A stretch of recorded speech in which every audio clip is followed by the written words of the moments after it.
Mm. he looks down upon these people so much. And I think that he's created all of these rules for himself around dignity, around what it means to be a professional. And these rules have allowed him to justify so many of his decisions that as readers, it's heartbreaking to see what seems like a wasted life in many ways, a life that revolves only around serving Lord Darlington and serving his profession. Mm. So do you think that's a wasted life? Because like I think it's a very he talks late in the novel. I don't have it. I mean, I have it marked, but that's the difference. When I'm on Kindle, I can't tell exactly where it is. But I remember him mentioning late in the book. He's talking about what was he? Well, I can't remember exactly the quote, but he's trying to sort of discuss like what it is that makes a life worth living. I think this is after they have the run in with his motoring vehicle, the Ford, runs out of gasoline, of petrol. The Ford runs out of petrol, and he goes into this little village, and like to your point, there's very few. There's no one there like him. There's one doctor who kind of is high, like a high class intellectual, but otherwise it's just like kind of farmer, old town, old folksy people. And they have a discussion about politics, and they have a discussion a little bit about like what it is, what's the purpose. And he talks about how there comes a point where you either, as a butler, which again I think is a metaphor, you have to choose between, are you going to be the butler who sticks with one person, sticks with Lord Darlington no matter what, is loyal and throws your hat into butlerhood 100%, or are you going to be the person, the butler, who jumps from lord to lord, from house to house, because you believe that, oh, this butler had some wrong viewpoints, and sorry, not butler, this lord had wrong viewpoints, that lady was on the wrong side of World War II.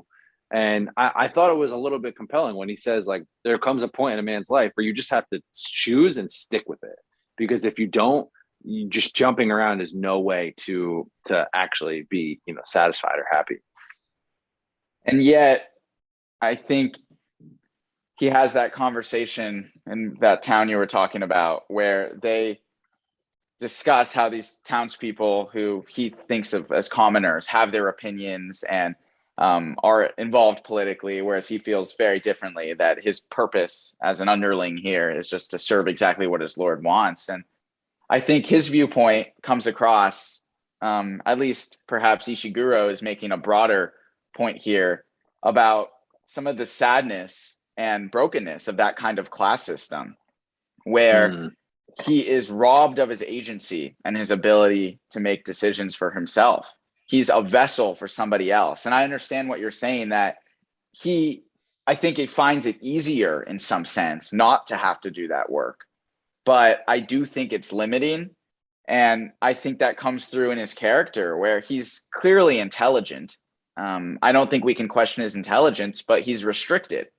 And he lacks courage in those respects. And this is seen most clearly in his relationship with Lord Darlington, who, even as the man has died and is now a figure who has lost his reputation completely in society because of how he worked with the Nazi party, how he was anti-Semitic, and yet Stevens will continue to defend him long after his death.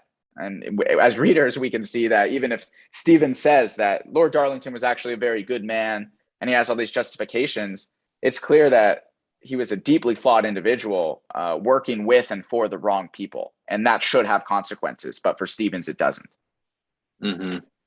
Yeah, it almost like you want to. All right, so I think your point to really like hammer that home. Do you remember the scene where they're it might be the scene where the prime minister's in the house. I'm forgetting, but they're having like a very important discussion. No, I don't think it's that one actually. It's just a different group of fine gentlemen. There were a lot of scenes with fine gentlemen in the book. Yeah. So it's later on in the book, and They ask Stevens, they bring him into the room, they ring the bell. Stevens comes in, bringing, I think, like whiskey or whatever, and maybe scotch. No, probably not. They're in England. Yeah, maybe He, some gin. We'll see. yeah, right. They ask him his thoughts on certain political questions. And I so badly wanted him because Stevens has opinions and thoughts on these matters. It was like three political questions, and the point it was a whole commentary on populism, and honestly, something that is pretty relevant right now. They were asking. It was basically an argument whether democracy is an outmoded system in the 50s. It's saying like, okay, the commoners don't know anything about politics, so they should not be given equal votes. They shouldn't all be voting because they don't know. They're misinformed. So they asked Stevens about this, and like you can kind of get the hint that Stevens has an opinion from that interaction with the commoners. And he repeats the same thing, I think 3 times. He's like, I cannot be of assistance to you, sir. I'm sorry. He says the same thing for all 3 questions. And it's just very clearly like, I think that's the ultimate moment of his repression and his just saying, he's not even you're right. He's not even a person in that scene. He's literally a prop for Darlington and his friends to make a point.